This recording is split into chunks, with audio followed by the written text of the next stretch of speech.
많은 환자들의 건강을 빠르게 개선시켰습니다. 그래서 말기 암 환자들도 굉장히 호전되는 많은 사례들이 있었습니다.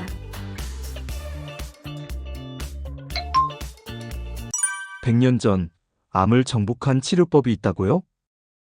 네, 일단 독일의 의사였던 막스 거스는 온 몸에 있는 해독과 그리고 영양 상태에 가장 집중을 많이 했습니다. 특히 해독과 영양을 많이 신경 썼던 이유는 독일 사람이 이제 주식이 당시 주식이 소시지, 빵, 감자 이 정도였는데 굉장히 이 염분이 높은 소시지를 많이 먹으면서 막스 거슨도 편두통에 시달렸다고 합니다. 이 나트륨이 심각하게 이제 많이 몸에 쌓이다 보니까 나트륨 칼륨 대사, 이 세포의 기능 대사가 잘 수행이 되지 않아서 몸 전체에 기능 장애가 온다. 그걸로 인해서 암세포가 생긴다. 여기 이제 주목을 하게 된 거죠. 그래서 나트륨을 많이 빼내는 칼륨이 풍부한 과일, 채소를 주로 하루에 7잔씩 과일, 채소 주스를 먹게 하면서 몸속에 저류된 나트륨을 제거하는 데 집중합니다. 또 이것을 하면서 동시에 세포 속에 있는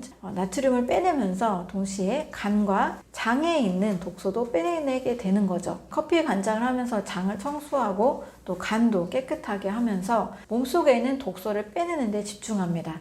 그리고 사과와 이 채소, 즙을 통해서 많은 환자들의 건강을 빠르게 개선시켰습니다. 그래서 말기 암 환자들도 굉장히 호전되는 많은 사례들이 있었습니다. 우리 몸속에 있는 중요한 미네랄, 칼륨을 많이 공급하면서 또 몸속에 있는 독소를 제거하는 이런 것에 집중을 한 결과라고 볼 수 있습니다. 구독자분이 댓글로 남겨주신 질문입니다. 요즘 과일들이 다 당도가 너무 높게 만들어졌고 농약과 성장 촉진제 범벅이 되어서 오히려 몸에 독이 된다네요. 식물에는 렉틴이 함유되어서 독이 된다는데 그래서 오히려 동물을 섭취해야 한다는데 어느 장단에 맞춰야 할까요? 요즘 과일들 옛날 과일들보다는 문제가 있을 수도 있겠죠. 스테비아 토마토 같은 것은 저도 그렇게 추천하지 않고 먹고 있지 않습니다. 인위적으로 너무 당을 범벅해서 만든 것들은 조심해야 되는 게 맞겠죠.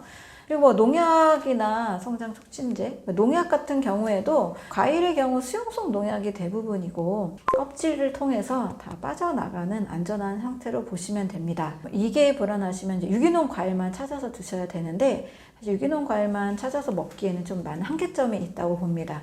저의 경우 그냥 일반 과일 상관없이 그냥 제철 과일로 잘 구할 수 있는 과일을 먹고 있습니다. 동물식을 해야 된다라고 주장하는 입장에서 과일의 문제점을 이야기했는데요. 동물도 곡물 사료를 먹습니다. 곡물 사료를 먹으면서 동물은 더 염증이 더 많은 몸으로 오히려 동물의 성장 호르몬, 성장 촉진제가 식물, 과일보다는 저는 더 문제가 많다고 봅니다. 또 지구 환경을 위해서도 동물의 사료나 또 동물의 배설물로 인한 탄소 배출이 훨씬 문제가 되기 때문에 과일과 식물식을 해서 환경오염과 내 몸에 손상된다 라고 보기는 전 어렵다고 봅니다. 식물의 렉틴도 일부 안 맞는 사람들도 물론 있을 수 있습니다. 토마토나 가지 정도 조심하시면 되겠고요.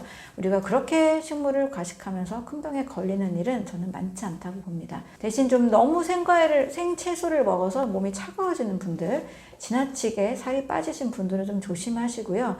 채소의 경우 좀 익혀서 드시고 또 좋은 기름에 잘 볶아서 안전하게 드시면 좋겠습니다. 구독자분이 댓글로 남겨주신 질문입니다.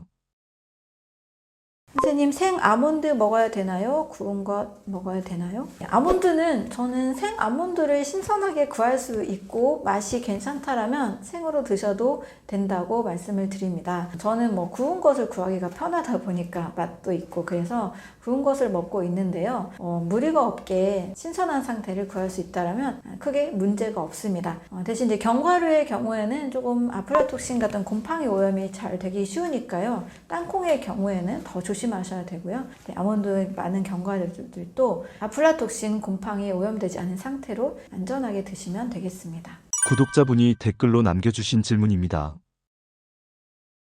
말린 과일과 야채에도 효소가 있나요? 과일이나 채소가 건조되는 순간에는 신선하게 살아있는 상태라고 보기가 어렵습니다. 효소라는 것은 살아있는 상태에 있다라고 보시면 됩니다. 과일을 갓 수확했을 때 우리가 먹고 있는 과일 상태는 살아있는 신선한 상태잖아요. 거기에 이제 효소가 있는 거죠. 말리는 순간 다른 영양소가 남아있고 농축은 되겠지만 효소는 없는 상태로 보시면 되겠습니다. 구독자분이 댓글로 남겨주신 질문입니다.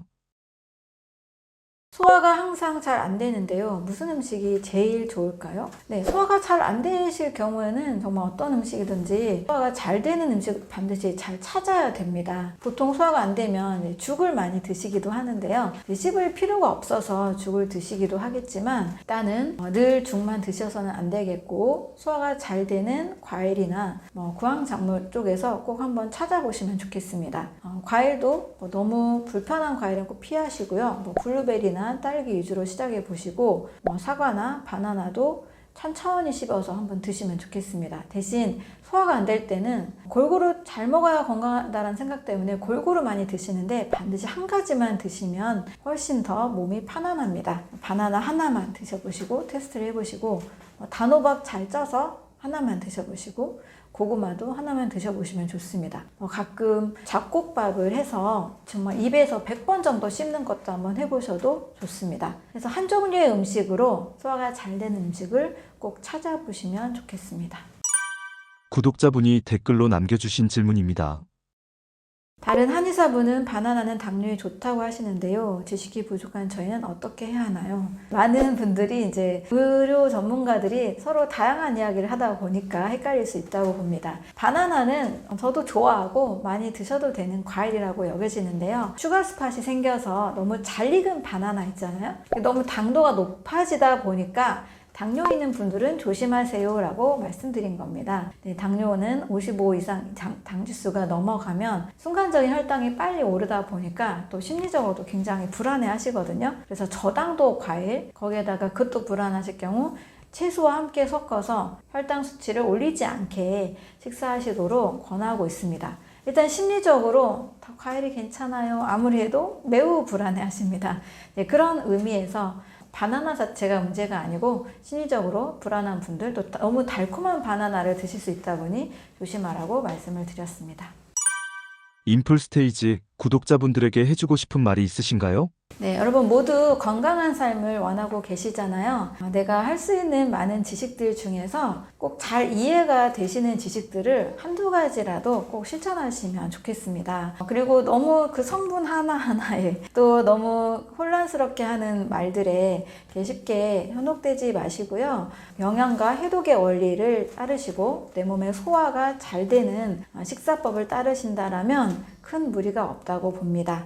네, 모두 더 건강하시고 더 행복하시기를 바라겠습니다. 감사합니다.